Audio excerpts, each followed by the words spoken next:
Üdvözlök mindenkit!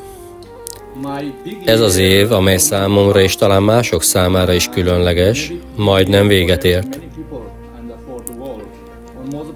Remélhetőleg az új évben számos jelét láthatjuk az eljövendő aranykornak. Már most nagyon fontos időket élünk. Ezekben a napokban ünnepeljük Dolpopa Serap Gyaltsen, aki a dolpói Buddha volt, nirvánába lépését.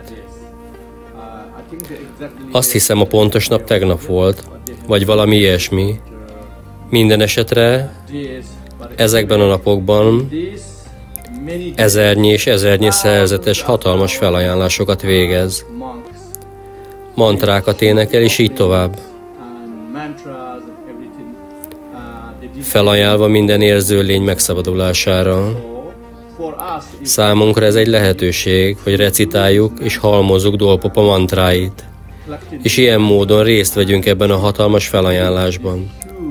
Milliónyi vajmécsest, virágokat, vízfelajánlást, tormát, és így tovább felajánlást tesznek az emberek. Lehetőségünk van tehát részt venni ebben.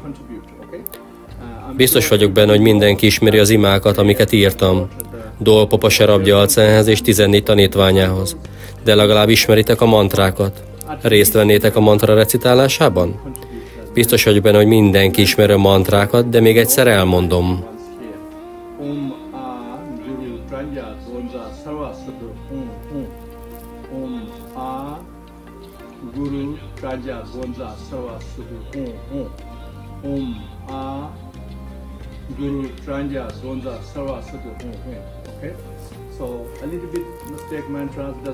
A kiejtésben előforduló kis hibák nem számítanak.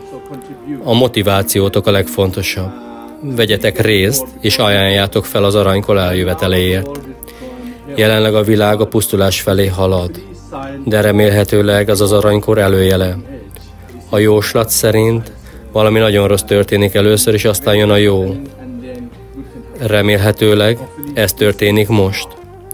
Arra is kérlek titeket, hogy a mantrákat ajánljátok fel azon tervem és kívánságom megvalósulására, hogy megépítsük Dolpopa sztúpáját, amelynek a neve 100 000 Buddha megszabadulás látványa. Miért ez a neve?